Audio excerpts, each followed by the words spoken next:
Everyone loves tips, right? You get to learn something new about your legend and even stuff about legends that you don't even play. And trust me, learning stuff about legends you don't play is still important. By understanding how they want to play against you, you will have an easier time countering them, so still pay attention. But now, hello everyone, I'm your hostess with the mostest, 8 Second Gaming, and in today's video, I'm going to be breaking down one tip for every legend in order to give you that helping hand in learning more about the characters Apex has to offer.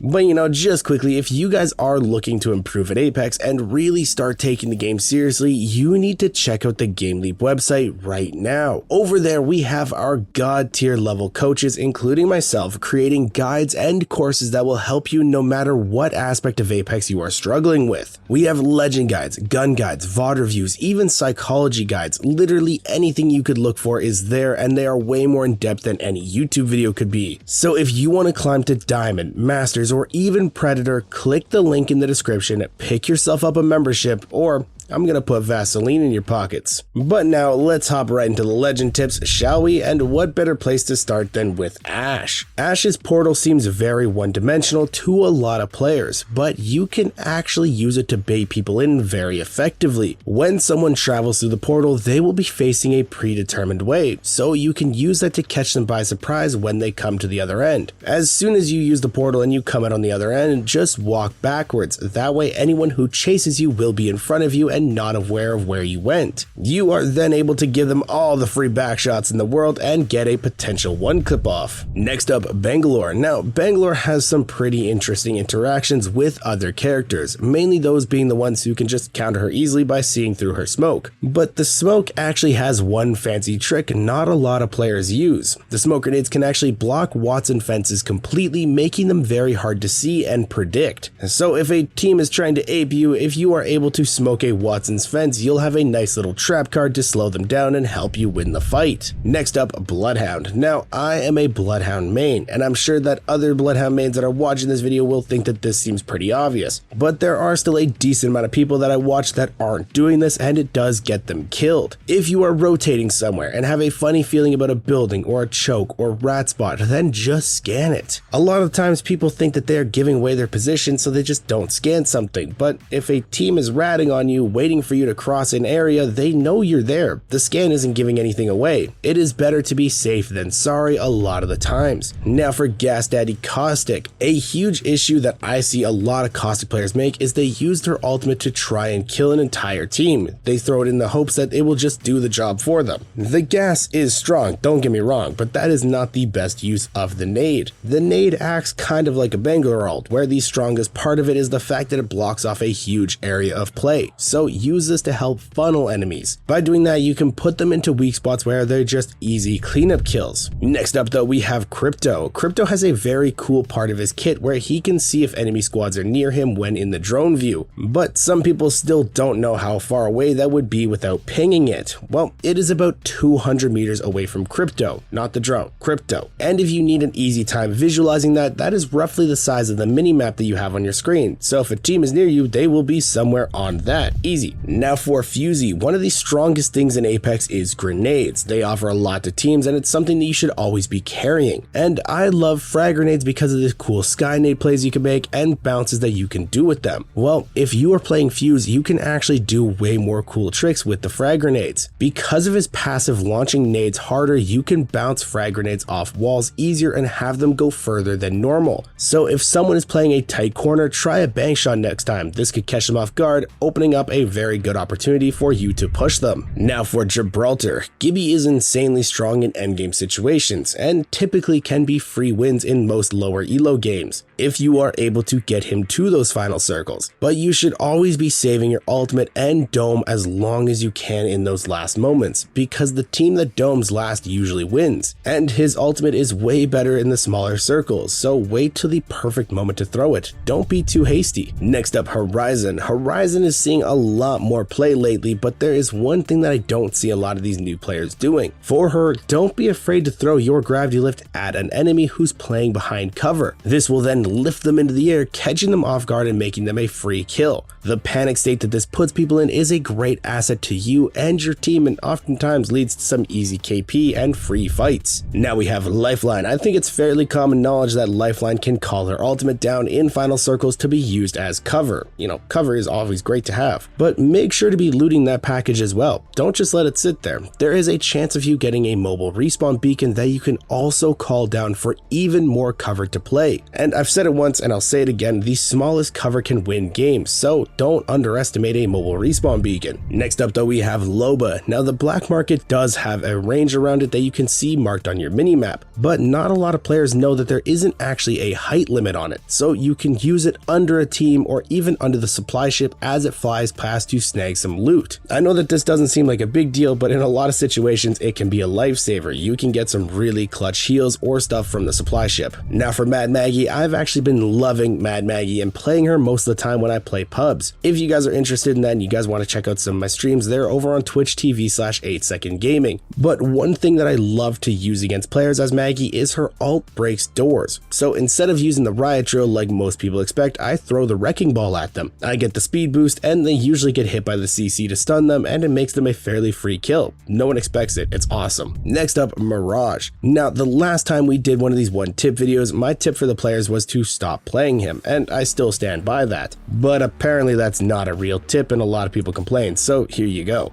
After a fight, when you are looting, always throw a clone at another death box. If someone tries to third party you, there is a fairly good chance that they will shoot the decoy and not you. This will then give you a heads up and making it so you don't get one clipped while you're trying to grab a purple mag off of a body. Now my boy Octane. Octane stim does % health damage, so contrary to popular belief, you cannot kill yourself with stim. So if you are running away from a fight and you're already low, don't be afraid to pop a stim to help you out. The speed might be worth it, and if you're already one shot, it won't change much. With the stim, you may be able to get out and heal and then go back for banners or just play for placement points. Now for Pathfinder. Pathy has so many interesting grapple techniques and stuff that can be done with his ultimate in fights, it is ridiculous. He is probably one of the most mechanic heavy characters when used at full potential. So if you guys want to play Pathfinder, you need to be spending time in the firing range learning all the techs that you can. Also, if you watch someone like Caution use Pathfinder, you'll see how many small things you can do with him, and it is by far the best advice that I can give. Don't rush into games as him, because it is easy to mess up a grapple and be stuck in the middle of nowhere. Take the time to learn and figure things out. Next up, Rampart. Now, even if the top of your amped wall gets broken, you can still be pretty safe behind that wall. Because of the way that hitboxes work in Apex, if you are to look down while crouched behind the wall, you are pretty much 100% hidden and safe. It is not guaranteed, but it is pretty often that you will not get shot. If you are to do this towards final circles, you can possibly buy yourself enough time to not be the center of attention and just go clean up kills later. Or if you have to heal, like popping a shield battery, this can save you. So sometimes you just have to look down. Now for Revenant, his passive is insanely strong for gunfights and more people need to abuse it.